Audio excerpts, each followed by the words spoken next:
దేవుని నామకు మహిమ కలుగును గాక. ఇప్పుడు వచ్చిన మీ అందరికి ప్రభు పేరట నా ప్రత్యేక వందనాలు.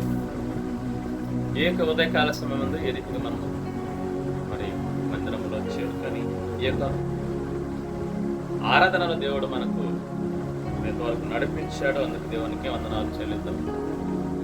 ఏక సమయం అందు 10 నిమిషములు దేవుని వాక్య భాగాన్ని మనం ధ్యానం చేసుకొని మరి తదుపరి కార్యక్రమానికి మనం వెళదాము. దయచేసి గమనించండి, దేవుడు మనం ప్రేమించి ఈ రీతిగా తన యొక్క సంఘములో మనలను చేర్చుకున్నాడు.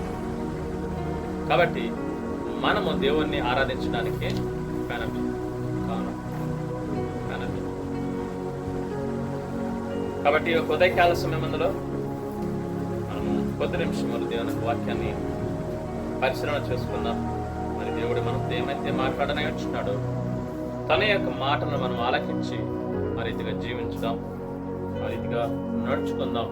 కాబట్టి దయచేసి గమనించండి, ద్వితీయోపదేశకాండము 27వ అధ్యాయం 27వ అధ్యాయం 167 పేజీ నెంబరు దయచేసి గమనించినట్లయితే ద్వితీయోపదేశకాండము 27వ అధ్యాయము 10వ వచనం దయచేసి గమనించండి. నేడు మీరు మీ దేవుడైన యెహోవాకు స్వజనమైతిరి కనుక మీ దేవుడైన యెహోవా మాట విని నేడు నేను నీకు ఆజ్ఞాపించు ఆయన కట్టడలను ఆయన ఆజ్ఞలను గైకొనవలెను. దేవుని స్తోత్రం. హల్లెలూయా. ఈ వాక్య భాగవంతుడు దేవుడు మనం బలపరచును గాక. ఆమేన్. ప్రియులారా గమనించండి, ఇక్కడ మనం చూసినట్లయితే ద్వితీయోపదేశకాండము 27వ అధ్యాయము 10వ వచనంలో ప్రభు చక్కటి మాట మన కొరకు రాయించి పెట్టాడు. ఏమంట? మీరు మీ దేవుడైన యెహోవాకు ఏమయ్యారట? స్వజనము అయ్యారు. స్వజనం అంటే సొంత జనము. కడుపును పుచ్చిన వారిని ఏమంటారు? సొంత వారు అంటారు, సొంత బిడ్డలు అంటారు. అంతేనా? ఆ రీతిగానే దేవుడు ఏం చేశాడంట? మనలను తనకు స్వకీయ జనముగా చేసుకున్నాడు. కాబట్టి రోమపత్రిక 8:28 వచనం ప్రకారంగా దేవుడు తన స్వరక్తం ఇచ్చి సంపాదించిన మనము. కాబట్టి మనం ఎవరము? దేవునికి పిల్లలము. కాబట్టి యోహాను సువార్త 1వ అధ్యాయం 12వ వచనం ప్రకారంగా ఎందరైతే తనను అంగీకరిస్తారో వారందరూ ఆయన పిల్లలగుటకు, దేవుని అగుటకు దేవుడు అధికారము ఇచ్చాడు. ఈ రీతిగా మనల్ని ఏం చేశాడు అంటే దేవుడు తనకు స్వజనముగా చేసుకున్నాడు. కాబట్టి పిల్లలు గమనించండి, మనమే ఎప్పుడైతే దేవుని యొక్క స్వజనము అయ్యామో, దేవుని పిల్లలము అయ్యామో ఎలా ఉండాలంట? కనుక మీరు మీ దేవుడని యెహోవా మాట విని ఏం చేయాలి? మనం ఏం చేయాలి? దేవుని యొక్క మాటను వినాలి. వినాలంటే ఆచరించాలి. కాబట్టి మనం ఏం చేస్తున్నాము? దేవుని యొక్క మాటను ఆలకించాలి. పిల్లలు తల్లిదండ్రుల మాటలు విని ఏం చేయాలా? తల్లిదండ్రులు చెప్పినట్టుగా నడుచుకోవాలి, ఆ రీతిగా జీవించాలి, ఆ రీతిగా ప్రవర్తించాలి. లేకపోతే ఏం చేస్తారు? తల్లిదండ్రులు కోపం వస్తే దండిస్తారు, శిక్షిస్తారు. అవునా కదా? చెప్పినట్లు వినకపోతే. కాబట్టి పిల్లలు గమనించండి, ఇక్కడ కూడా ప్రభువు ఏమంటున్నాడు? మీరు నా స్వజనము, కాబట్టి మీరు నా మాట వినండి, నేను చెప్పినట్లు చేయండి. నా ఆజ్ఞలను, నా కట్టడాలను, నా నియమాలను, నా శాసనాలను మీరేం చేయాలా? ఆచరించి కైకొనాలి, ఆ రీతిగా జీవించాలి. దేవునికి కూడా కోపం వస్తుంది తెలుసా? దేవునికి కూడా కోపం వస్తుంది. ఎప్పుడు? దేవుని మాట వినకపోతే, దేవుడు చెప్పినట్టు చేయకపోతే, దేవుడు ఏమైతే చేయమని చెప్తున్నాడో దానికి నువ్వు లోబడకపోతే దేవుడు చూస్తాడు.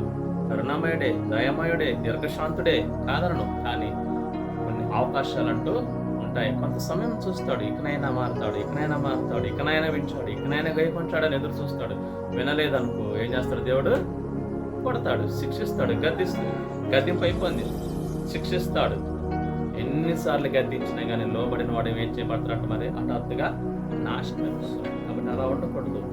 దేవునికి మన మీద అధికారం ఉంది. ఆయన సర్వాధికారి, సర్వశక్తిమంతుడు. ఆయనకు అసాధ్యమైనది ఏది కూడా ఈ సృష్టిలోనే లేదు, ఈ విశ్వంలోనే లేదు. సృష్టిలో కాదు, ఈ విశ్వంలోనే లేదు. కాబట్టి పిల్లలు గమనించండి, మీరు మీ దేవుడైన యెహోవాకు స్వజనమైతిరి గనుక మీ దేవుడైన యెహోవా మాట విని నేడు నేను నీకు ఆజ్ఞాపించు ఆయన కట్టడలను, ఆయన మరి ఆజ్ఞలను ఏం చేయాలా?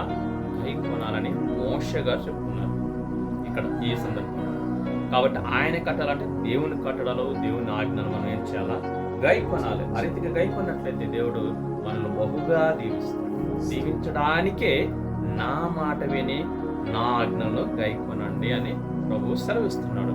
అదే యేసుక్రీస్తు ప్రభు కూడా అలాగే చాలాసార్లు చెప్పాడు, నా మాట గైకొని ఆ రీతిగా జీవించినట్లయితే మరణంలో నుంచి ఎక్కడికంట జీవములోనికి దాటి నన్ను ప్రేమించేవాడు నా మాట వింటాడు, నా ఆజ్ఞలను గైకొంటాడు, నా ఆజ్ఞలను పాటిస్తాడని ప్రభు కూడా సెలవించాడు. ప్రభు కూడా అంటే అర్థం ఏంటి? ఆయన ఈయనే ఆయన. కాబట్టి మరి ఈ లోకానికి మనుషుడిగా రాకముందు పరలోకములు దేవుడుగా మరి ఆజ్ఞలను ఇచ్చాడు. తర్వాత ఈ భూమికి వచ్చిన తర్వాత కూడా ఆయనే కొన్ని ఆజ్ఞలను కూడా మరలా ఇచ్చాడు. నిన్ను వారిని పొరుగువారు ప్రేమించు, మీకు ఒక కొత్త ఆజ్ఞను ఇస్తున్నానని అనేక నాకు దేవుడు ఆజ్ఞను మనకు అనుగ్రహించాడు, ఇచ్చాడు.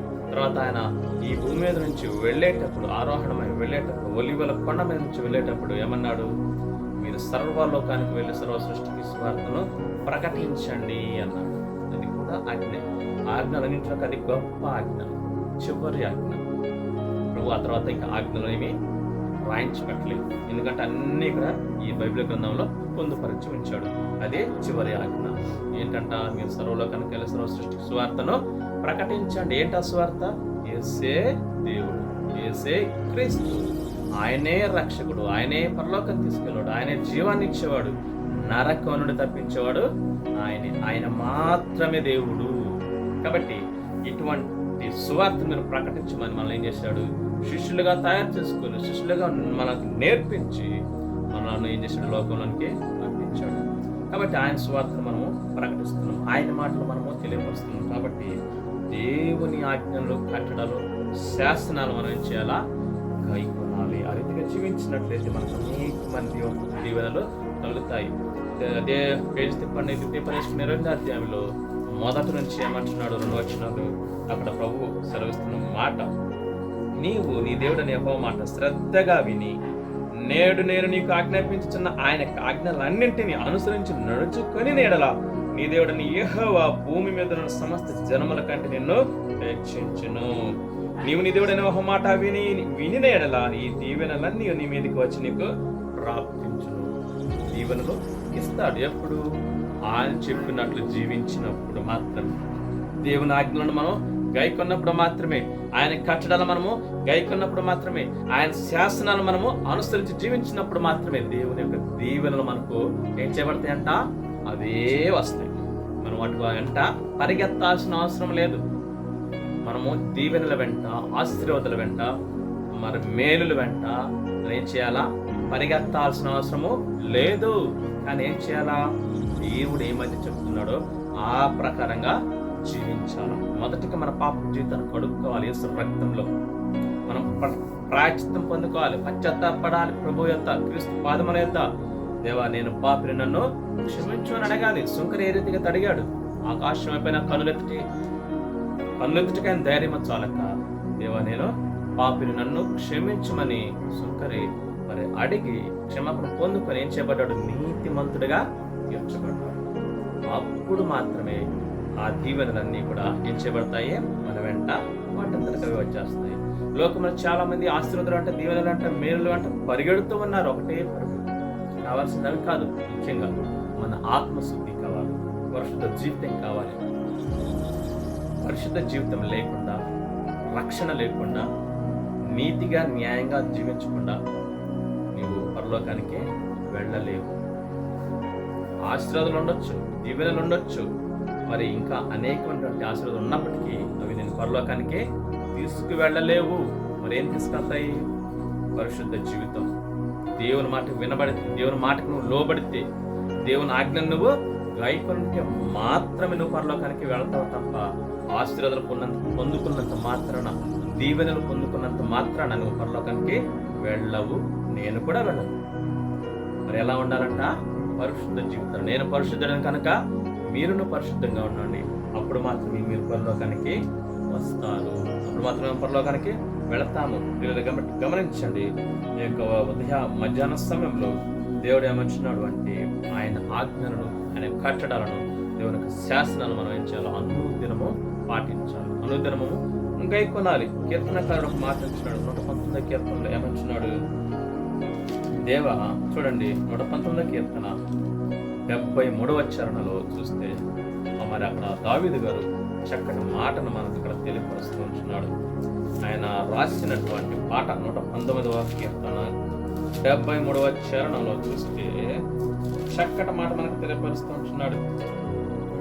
నీ చేతిలో నన్ను నిర్మించి నాకు రూపు ఏర్పరచెను, నేను నీ ఆజ్ఞను నేర్చుకున్నట్టు నాకు బుద్ధి దయచేయము. నీ వాక్యం మీద నేను ఆశ పెట్టుకుని ఉన్నాను.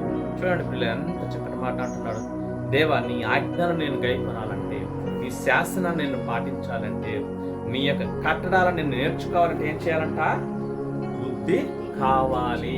కాబట్టి ఆ బుద్ధిని ఏం చేస్తున్నాడు దావీదు భక్తుడు? అడుగుతున్నాడు దేవుణ్ణి. బుద్ధి జ్ఞానము సర్వ సంపదలు ఎవరిలో ఉన్నాయి? దేవునిలోనే గుప్తములై ఉన్నాయి. కొత్త నిబంధన పత్రికలో చూస్తే బుద్ధి జ్ఞానముల సర్వ సంపదలు ప్రభువులోనే గుప్తములై ఉన్నాయి, రహస్యంగా దాచబడి ఉన్నాయి. కాబట్టి వీళ్ళు ఏం చేయాలా? దేవుని ఆజ్ఞలను మనం గైకొనాలంటే, దేవుని కట్టడాలు మనం నేర్చుకోవాలంటే, దేవునికి శాసనాలు మనం పాటించాలంటే ఏం కావాలి? మొదటిగా బుద్ధి కావాలి. ఆ బుద్ధి లేకుండా మనం వాటిని పాటించలేము. కాబట్టి గమనించండి, ఈ ఆజ్ఞలను మనం గైకుంటే ఆ ఆజ్ఞలు మనకి ఎలా ఉంటాయో తెలుసా? అదే 98వ చరణం చూడండి ఒకసారి. అదే కీర్తన 98వ చరణంలో మనకు ఒక మాట కనపడుతూ ఉంటుంది. నీ ఆజ్ఞలు నిత్యము నాకు తోడుగానున్నవి. నీ ఆజ్ఞలు నిత్యము నాకు తోడుగా ఉన్నవి. చూడ ఎంత చక్కటి మాట. దేవుని ఆజ్ఞలు అంటే మనకి ఎలా ఉంటాయి? నిత్యము తోడుగా ఉంటాయి. ఎందుకు అంటే మనం ఆ ఆజ్ఞల అనుసరించి మనం జీవిస్తుంటాం కాబట్టి దేవుని తోడు మనకు ఉంటుంది. కాబట్టి పిల్లలు గమనించండి, దేవుని ఆజ్ఞల వలన మనకి ఎంత మేలు జరుగుతుంది తప్ప ఎంత మాత్రం కీడు మనకు రాదు, జరగదు, అన్నిటిగా ప్రార్థించదు. ద్వితీయోపదేశకాండ 28వ అధ్యాయంలో రాయబడిన దీవెన అన్నీ వర్తిస్తాయి. అవి కాకుండా మేము వేరే 1-2 కూడా తోడు చేస్తున్నాం, జత చేస్తున్నారు, చూపిస్తున్నాను అనమాట. ముందుగా అవి పాటించాలంటే మనకి ఏం కావాలా? బుద్ధి జ్ఞానం కావాలా, తెలివి కావాలి. ఇవన్నీ ఎవరిలో ఉన్నాయి? దేవునిలోనే ఉన్నాయి. కాబట్టి మనం అడిగితే తప్పకుండా దేవుడు ఇస్తాడు. అందుకే ఆ గొప్ప మొదటి 7వ వచ్చిన కూడా దేవుడు సెలవిస్తున్నాడు. మీలో ఎవరికైనా జ్ఞానము బుద్ధగా ఉన్న ఎడలా ఏం చేయాలంట? దేవుణ్ణి అడగాల. దేవుని అడిగితే దేవుడు ఇస్తాడు. అడగాల, ఓకేనా? వీళ్ళెల్లా కొట్టుకోవడం కాదు, అడగాల. దేవుణ్ణి అడిగితే ఏం చేస్తాడు? దేవుడు జ్ఞానం ఇస్తాడు, శుద్ధిస్తాడు, తెలివితేటలు ఇస్తాడు, వివేచన ఇస్తాడు. కాబట్టి సొలొమోనుకి ఇచ్చాడు కదా, సొలొమోను మహాచక్రవర్తికి ఇచ్చాడు దేవుడు, మనకి ఇస్తాడు. మనం అడగాలి. అడగకపోవటం వలన పొందుకోలేకపోతాం. అదే ద్వితీయోపదేశకాండ 26వ అధ్యాయం చూడండి. అప్పుడు కూడా దేవుని ఆజ్ఞలను మనం పాటించడం వలన మరొక మేలు మనకు జరుగుతుంది. ఏమిటి? దేవుని ఆజ్ఞలను పాటిస్తే మరి 28వ ద్వితీయోపదేశకాండ 28వ అధ్యాయంలో అవి కాకుండా మిగతావి కూడా 25వ వచనం, ద్వితీయోపదేశకాండం 6వ అధ్యాయం 25వ వచనం, మన దేవుడైన యెహోవా మనకు ఆజ్ఞాపించినట్లు ఆయన సన్నిధిని ఈ సమస్తమైన ఆజ్ఞలను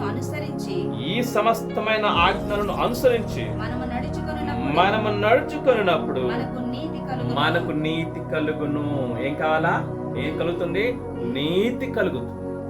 సమస్తమైన దేవుని ఆజ్ఞలను మనం ఆ రీతిగా నడుచుకుంటే, ఆ రీతిగా దేవుని ఆజ్ఞలను మనం పాటిస్తే ఏం కలుగుతుంది? నీతి కలుగుతుంది. నీతిమంతుడు ఎలా జీవిస్తాడంట? నీతిమంతుడు విశ్వాసము ద్వారా బ్రతుకును. కాబట్టి మనము నీతిమంతులుగా తీర్చబడతాము. దేవుని ఆజ్ఞలను పాటించుతున్నాము, పరిశుద్ధంగా జీవిస్తాము, యథార్థంగా జీవిస్తాము. కాబట్టి ఏం చేయాలి? మనం సమస్తమైన దేవుని ఆజ్ఞలు మనము పాటించాలా. ఆ ఆజ్ఞను పాటించకపోతే ఆమె ఏంటి? ఎంత పాపము. ఆజ్ఞను పాటించకపోతే పాపము. ఎలా? ఆజ్ఞాతిక్రమమే పాపము. 1 యోహాను పత్రిక 3వ అధ్యాయంలో మనకు కనపడుతుంది. ఏమంటా? ఆజ్ఞాతిక్రమమే పాపము. ఏదైనా తోటలో ఆదాము హవ్వలు ఏం చేశారు? ఆజ్ఞను అతిక్రమించారు. అంటే ఏంటి? దేవుడు చెప్పింది చేయకపోవడం. దేవుడు ఏం చెప్పాడు? ఆ యొక్క మంచి చెడ్డల తెలుగు నుంచి వృక్ష ఫలములను తినవద్దు అన్నాడు. ఎందుకు? ఏంటి? తర్వాత సంగతి. దేవుడు తినవద్దు అని చెప్పాడు కాబట్టి ఏం చేయాలి? మనం తినకుండా ఉండాలి. అదే దేవుడు ఇచ్చిన ఆజ్ఞ. అది ఆజ్ఞను ఏం చేశారు? వారు మీరారు, అతిక్రమించారు. తర్వాత పాపం అనేది ప్రవేశిస్తుంది. చూసారా, ఆజ్ఞను అతిక్రమించడం వల్ల పాపం వస్తుంది, పాపం వలన మరణం వస్తుంది, మరణం వలన నరకంలో పడిపోతుంది. చూసారా ఎక్కడ దాకా వెళ్ళిపోతుంది ఈ లింక్? నరకానికి వెళ్ళిపోతుంది. కాబట్టి పిల్లలు గమనించండి, మనము కూడా పాపంలో పుట్టాము, పాపంలోనే పెరుగుతూ ఉన్నాం. అయితే దేవుడు ఏం చేశాడు? తన కృపను మనకు అనుగ్రహించాడు, మన కొరకు తను మరణించాడు. ఎలాగైనా పాపంలో వచ్చి జీవితం మరణము, అయితే ప్రభువుని యేసుక్రీస్తునందు మనకు నిత్య జీవము. రెండు మధ్యలో యేసుక్రీస్తు ప్రభు ఉన్నాడు. తన సిలువలో తన రక్తాన్ని కార్చి ఏం చేశాడు? మనలను, మన పాపాలను ఏం చేశాడు? కడిగాడు. ఆయన కడిగాడు అంటే ఆయనే కడిగాడు. ఎప్పుడు అంటే మనము, చూడండి దయచేసి గమనించినప్పుడు చూసినట్లయితే, మనము, మన సంతానము, మన వంశము క్షేమముగా ఉండాలంటే దేవుని ఆజ్ఞలు మనము పాటించాలి, ఆ రీతిగా జీవించాలి. తర్వాత ఇంకా చాలా విషయాలు మనం చూసుకోవచ్చు. దేవుని కట్టడాలు, దేవుని శాస్త్రం, దేవుని ఆజ్ఞలను పాటిస్తేనే ఈ లోకం మనం జీవించగలిగేది. దేవుడు ఉంటేనే మనం ఈ లోకంలో బ్రతికేది, చలించేది. దేవుడు లేకపోతే మనము లేము. కాబట్టి మనం ప్రతిరోజు ప్రార్థన చేయాలి. దేవా, నువ్వు నాకు కావాలి, నాతో ఉండాలి, నా పరిచర్యలో ఉండాలి, నా కుటుంబంలో ఉండాలని మనం ఏం చేయాలా? ప్రార్థన చేయాలి. దేవుడు లేని బ్రతుకు జీరో, శూన్యం. దేవుడు లేని పరిచర్య శూన్యం. దేవుడు లేని కుటుంబము శూన్యమే, వ్యర్థమే. కాబట్టి దేవుడు మనకు ఉండాలి, దేవుని భయం మనకు ఉండాలి, దేవుడు చూస్తున్నాడని భయం మనకు ఉండాలి. కాబట్టి దేవుని ఆజ్ఞను మనం పాటించాలి. దేవుడు ఏమైతే వద్దు అంటున్నాడో దాన్ని ఏం చేయాలా? చేయకూడదు. ఏదైతే చేయమంటున్నాడో అదే చేయాలి, అప్పుడే నీకు క్షేమం కలుగుతుంది. కాబట్టి పిల్లలు గమనించండి, 5వ అధ్యాయం చూడండి, 10వ వచనంలో దేవుని ఆజ్ఞ మనం పాటించినట్లయితే ఏం చేస్తాడంట?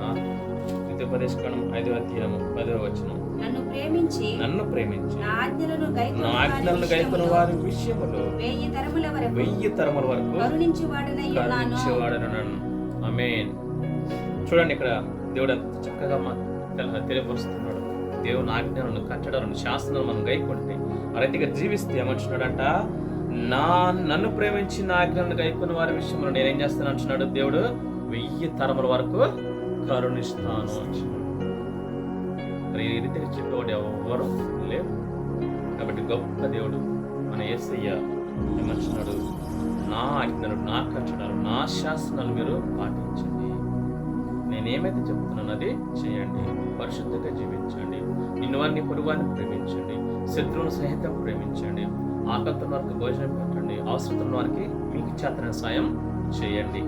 ప్రభు కోరుకున్నది ఇదే. ఆయన ఏమో పెద్ద పెద్ద గొప్ప పనులు చేయమని చెప్పట్లేదు. గొప్ప గొప్ప ప్రాజెక్టులు కానీ, గొప్ప గొప్ప మేడలు కానీ, లేకపోతే ఇంకా పెద్ద పెద్ద పనులు కానీ, యుద్ధాలు కానీ, రాజ్యం, ఇవేమీ ప్రభు చెప్పడం లేదు. చాలా మరి మనిషికి చేయగలిగిన పనులే దేవుడు చెప్తున్నాడు, కానీ అవి చేయటం లేదు. చేయాల్సిన పనులు చేయటం లేదు, కానీ చెయ్యకూడని పనులు చేసి దేవునికి విరోధంగా పాపాన్ని మూట కట్టుకొని నిత్య నరకానికి పాత్రలుగా ఉంటున్నారు, నిత్య నరకానికి వెళ్ళిపోతూ ఉంటున్నారు. యుగ యుగాలు నరకంలో ఏం చేయబడతారంట? బహు భయంకరమైన శిక్షను అనుభవిస్తూ ఉంటున్నారు. కాబట్టి గమనించండి, మనం ఆ రీతిగా ఉండకుండా దేవుని ఆజ్ఞలను పాటించినట్లయితే 1000 తరముల వరకు దేవుడు ఏం చేస్తారు? మనలో, మన వంశాన్ని కరుణించేవాడుగా ఉంటున్నారు. కాబట్టి మీరు గమనించండి, మనము కూడా మన యొక్క జీవితంలో ఆ రీతిగా జీవించాలి. ఇక్కడ మరి ఆ యొక్క దేవుని ఆజ్ఞను మనం పాటించాలంటే మనకి ఏం కావాలా? బుద్ధి కావాలా, జ్ఞానం కావాలా, లోబడే మనసు కూడా కావాలి. ఇవన్నీ ఎవరు ఇస్తారంటే దేవుడే ఇస్తాడు. దేవుడిని అడగాల. దేవుడిని అడిగితే, అయ్యా నాకు బుద్ధి దయచేయి, జ్ఞానం, లోబడే మనసు దయచేయి, నాకు గ్రహింపు అని మనం దేవుడిని అడిగితే దేవుడు తప్పకుండా మనకు దయచేస్తాడు. లేదా గమనించండి, అదే రీతిగా 2వ దినవృత్తాంతములు మనం చివరిగా మనం చూసుకుందాము. 2వ దినవృత్తాంతములు 34వ అధ్యాయం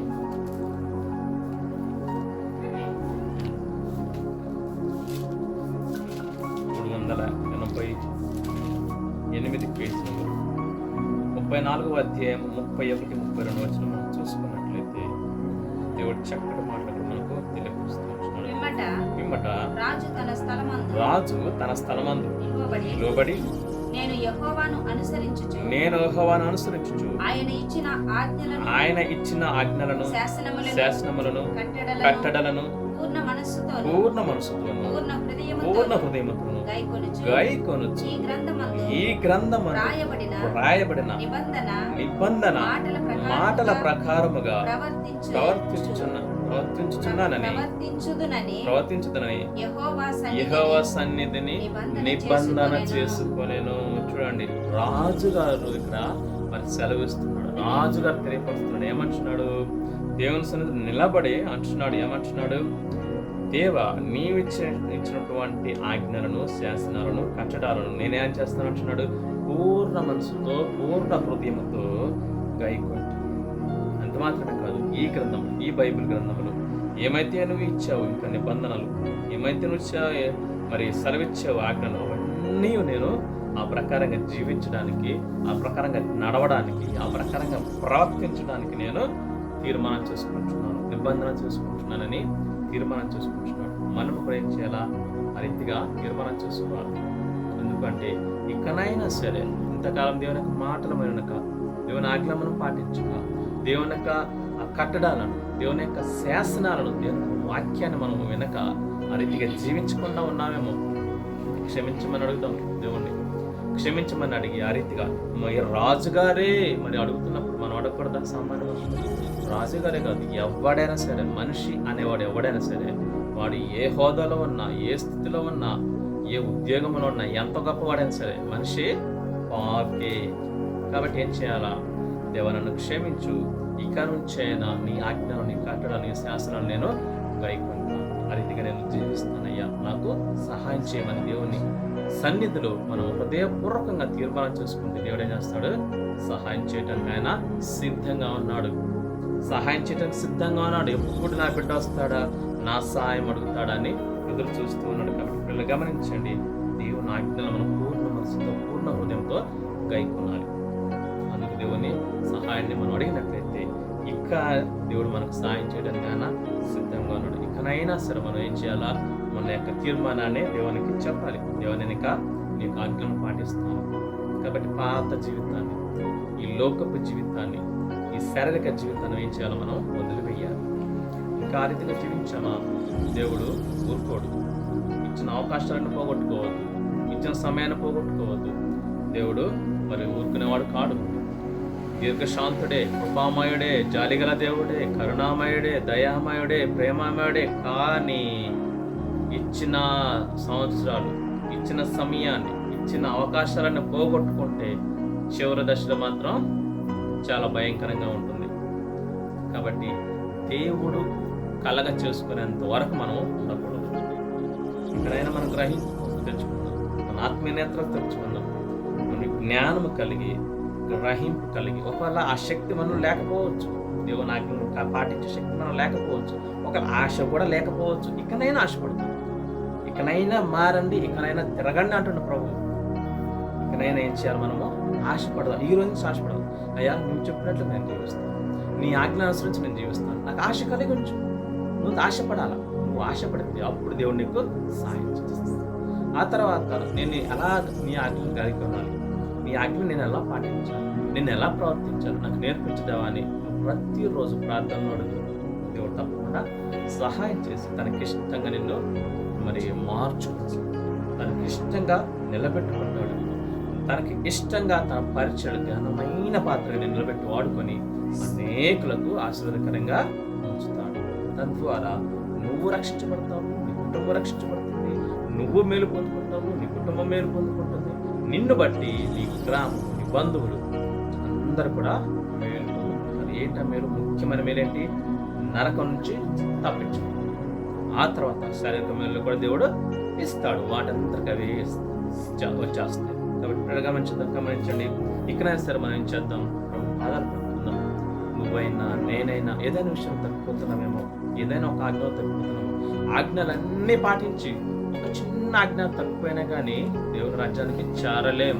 యాకోబు పత్రిక సెలవిస్తుంది, ధర్మశాస్త్రం అంతే కనుకొని చిన్న ఆజ్ఞ, మిగులు అల్పమైన ఆజ్ఞ, ఇదేగా చూద్దామని అనే నిర్లక్ష్యంతో చిన్న ఆజ్ఞ కూడా తప్పిపోవటానికి వీల్లేదు. అది తప్పిపోయిన సరే ఆజ్ఞలన్నీ తప్పిపోయినట్టే, నరకానికి వెళ్ళిపోతాం. అయితే ప్రభు ఏం చెప్తున్నాడు? దినదినము మీరు పరిపూర్ణతలోకి ఎదగండి అంటున్నాడు. ఒకేసారి కాకపోవచ్చు, కానీ కష్టమే మనిషికి. కానీ దేవుని సహాయాన్ని అడిగితే దేవుడు సాధ్యం. దేవునికి అసాధ్యమైనది ఏది లేదు. ఆయన సహాయం కోరితే ఒక్కొక్కటిగా మనం ఏం చేస్తాం? దేవుని వ్యతిరేకమైనది వదిలేస్తాం. దేవుని కృప వలన, దేవుని సహాయం వలన. ఆ తర్వాత మనం పరిశుద్ధతలోకి, పవిత్రతలోకి మార్చబడతాం, పరిపూర్ణతలోకి వస్తాం. అప్పుడు 100% ప్రభు చెప్పినట్లుగా జీవిస్తాం. అంటే ఇప్పుడు ఒక్కొక్క అడుగు మనం వేస్తూ పోవాలి, ఒక్కొక్కటి వదులుకుంటూ పోవాలి. అలాగే ఉంటే అది అసాధ్యం కాదు. ప్రార్థన చేసుకుందాం. ఇంతవరకు మనం మరి దేవుని మాటలు విన్నాం కదా. ప్రార్థన చేసుకుంటే ఆయన ఆజ్ఞలను పాటించడానికి, ఆయన ఆజ్ఞలను అనుసరించి జీవించడానికి, దేవుని యొక్క మాటలు జీవించడానికి మనం ప్రార్థన చేసుకుని దేవుడు సాయం చేయాలని ప్రార్థన చేద్దాం.